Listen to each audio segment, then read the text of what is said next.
हर हर महादेव। दोस्तों, जगत की माता माँ पार्वती के पूर्व जन्म माँ सती के बारे में आप सब जानते ही होंगे।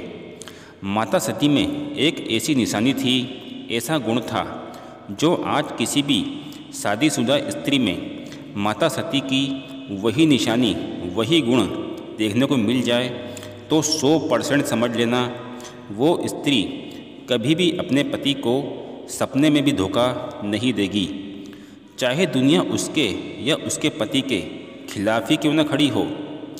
तो चलिए आपको बताते हैं माता सती की वो कौन सी निशानी है, कौन सा गुण है। सुनिए। जैसा कि आप जानते ही होंगे, माता सती के पिता दक्ष प्रजापति बाबा भोलेनाथ और माता सती के विवाह से खुश नहीं थे। इसलिए दक्ष प्रजापति ने शिवजी का अपमान करने हेतु एक विशाल यज्ञ का आयोजन किया, जिसमें ब्रह्मा विष्णु समेत समस्त देवी देवता साधु संतों को यज्ञ में आने का निमंत्रण दिया गया। सिर्फ दक्ष प्रजापति ने बाबा भोलेनाथ और अपनी बेटी सती को निमंत्रण नहीं दिया, लेकिन बाबा भोलेनाथ को इस बात से कोई फर्क नहीं पड़ा। लेकिन माँ सती ने सोचा, एक बेटी को अपने पिता का घर जाने के लिए किसी निमंत्रण की आवश्यकता नहीं है, इसलिए मुझे अपने स्वामी के साथ यज्ञ में जाना चाहिए। लेकिन शिवजी ने माँ सती को समझाया, बिना निमंत्रण किसी के भी यहाँ जाना उचित नहीं है। लेकिन माँ सती यज्ञ में जाने के लिए जिद करने लगी।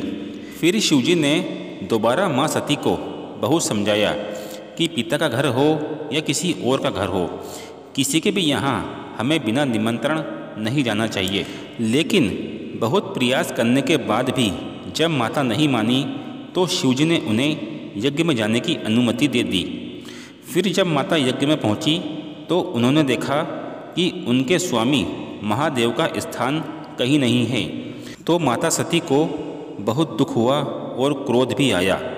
फिर दक्ष प्रजापति ने बिना निमंत्रण यज्ञ में आने के लिए माता का अपमान किया। दोस्तों, माता सती ने जैसे तैसे अपना अपमान तो बर्दाश्त कर लिया, लेकिन जब दक्ष प्रजापति ने शिवजी को अपशब्द कहे, उनका अपमान किया, तो माँ सती को बहुत क्रोध आया। वो महादेव का अपमान बर्दाश्त नहीं कर पाई और यज्ञ के हवन कुंड में जलकर खुद के प्राण त्याग दिए। दोस्तों, माँ सती की यही वो एक निशानी है, एक गुण है कि उन्हें अपने पिता के द्वारा भी अपने पति का अपमान बर्दाश्त नहीं था। दोस्तों, जो स्त्री भले अपने पति से रोज लड़ाई झगड़ा करती हो, लेकिन माँ सती की तरह पीठ पीछे भी अपने पति का अपमान बर्दाश्त नहीं करती, सहन नहीं करती, पति के सम्मान को ही अपना सम्मान और पति के अपमान को ही स्वयं का अपमान समझती हो, ऐसी स्त्रियां सपने में भी कभी अपने पति को धोखा नहीं देती, चाहे दुनिया उसके या उसके पति के खिलाफ ही क्यों न खड़ी हो। हर हर महादेव।